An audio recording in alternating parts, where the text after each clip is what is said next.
Some I visited hospitals when I got a lot of distress calls from my voters in Githunguri.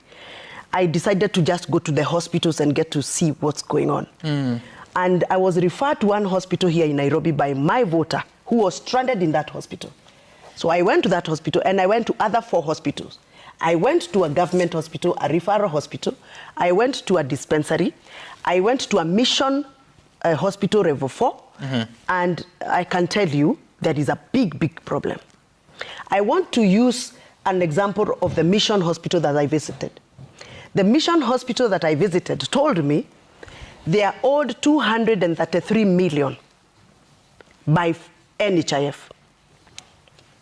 They have had very serious negotiations with NHIF on how that debt is going to be paid.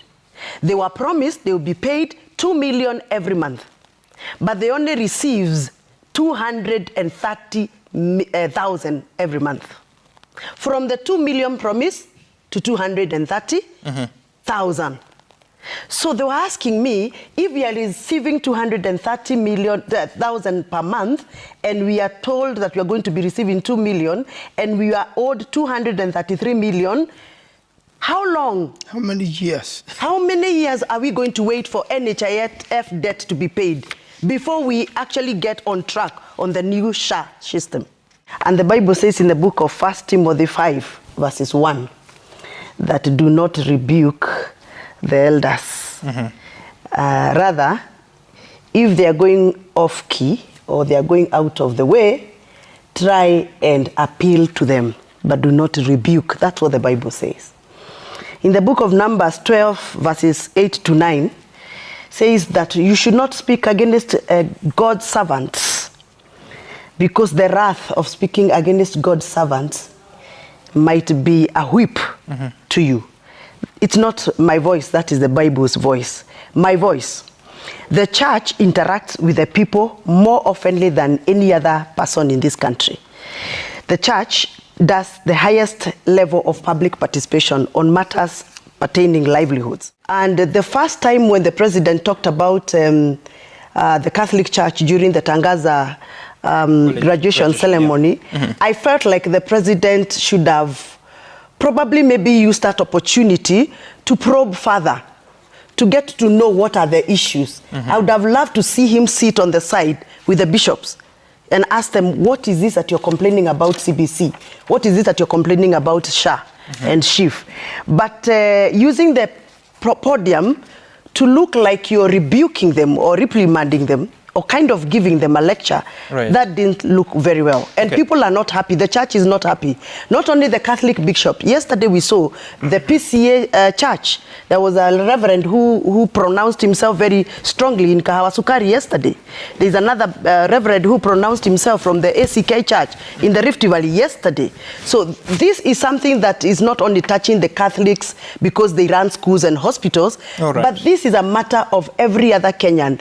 The Catholic bishop are just a mirror that has reflected what is going on to the ruling class, because the voices of the ruled are somehow being muzzled.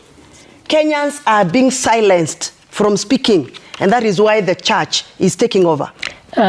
You know, I know that my colleague, Honorable Wamushomba, said that I should not rebuke church leaders and that I cannot go against the servants of God. I want to confirm that I did not rebuke them. Neither did I go against them. In fact, if you had listened to my opening statement, I said I was pained. As a child who grew up in the Catholic Church, I am a Loreto girl. I went to Loreto Convent Matunda in Moy's Bridge, Wasingishu. My life has been molded by the Catholic Church. But I said it pained me that they would go and make a press conference. And I said, these are church leaders who have an open door to State House whenever they want. I said they will get an appointment with the president ahead of me and many other leaders. They will always have an open door. So what I requested, if they really want to resolve the problem, because this is the church is not supposed to be selling doom and telling everybody that things are crumbling and there is anxiety. You know, the church is supposed to sell hope and hold our faith That is how we are faithful, because it is hope. The whole entire Bible. So when you no, say hold that, on, let me finish. Yeah. So, what I was saying is that if they really want to resolve the problem, right. And like we said, 48% of healthcare in Kenya is actually from faith-based churches, right, and private.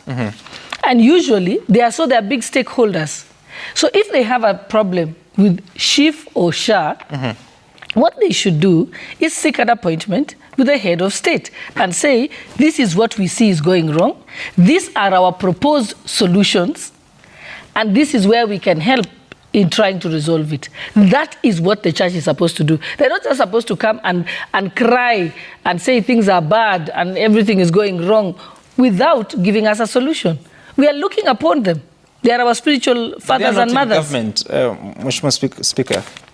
Sorry? They're not in government. I mean, they're no obligation to speak to the president at State House. No, let me tell you, even when I see something going wrong, I don't go and make a press conference about it because I have access to the president. That's what I'm saying. It is okay, you can have difference of opinion on how to approach issues, but is there anything wrong in the church bishops coming together to give a press statement on what they think is the state of the nation? From listening to their statement, they simply used very lofty words, anxiety. If they were crumbling education, they just used very big words. Is there a problem in the education sector? No, I want them to say, they should have been more specific. They should just say, the challenge is A, B, C, D, and these are the solutions that we think we should be proposing. But don't just say anxiety, crumbling, failure, odd billions. Deputy Speaker, I thought they were very particular. Violation, human rights and freedom of speech, abductions, talking about the situation of the June 25th and events after that. They're talking about culture of lies, NHIF, and kept promises and misplaced priorities. They have gone into the detail to say that...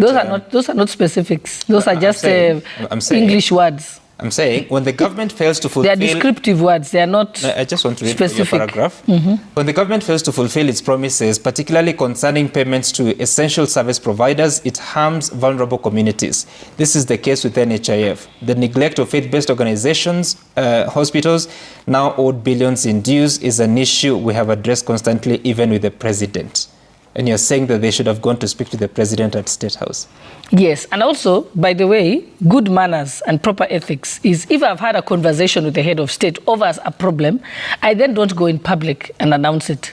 First of all, that's just bad manners. How about it's unprofessional. But hold on. What I also wanted them to say is that the government has acknowledged, even in parliament, saying if you're truthful, acknowledge that something has been done, and then say, but this is the shortfall. You know, the interesting bit is that you're saying they should have gone to speak to the president. They are saying they have spoken to him and there has been no solution. Okay, let's assume that they don't want to speak to the president anymore because they're not getting any solutions. Then I'm saying, then they should have been factual and confirmed that we raised the issue of non-payment. The total amount is this. And so far, so much has been paid. And we are still requesting for the balance to be paid. That is factual. Are they owed money? Now that the bishops are speaking, and they had already discussed with the president on how they are going to be paid or their bills are going to be taken care of, why are they annoyed and why are they going to the press? Why are they calling a statement? Why are they signing a statement? Does it mean that there is some break of communication between themselves and the presidency? Or does it mean that whatever they were promised was not fulfilled?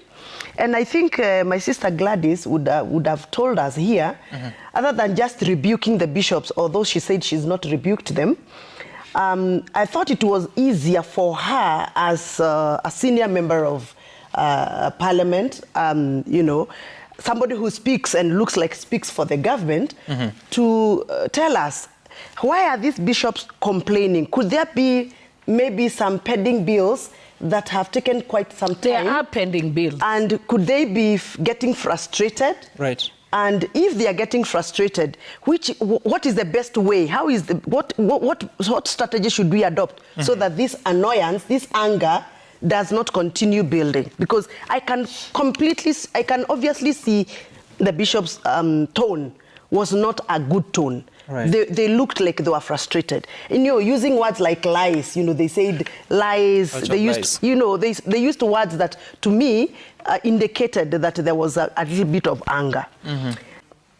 And now they were telling me the problem they have now is that before they treat any patient or attend to any patient, they must get something they are calling pre-authorization.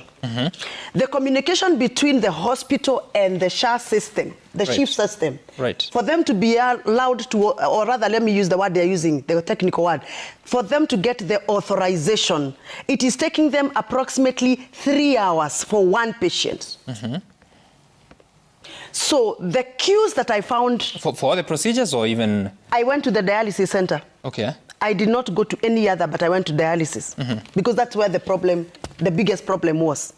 And they were telling me that kind of delay of getting 2 hours, 3 hours to get one patient pre-authorized, and the system keeps on dropping. I was actually there at the system. I sat there. I even have my videos here. I sat there and I checked how the communication was going. The delays and the system kept on, dropping. It will drop for about 30 minutes, it will come back, it will clear one person and then drops again. It's just a mess.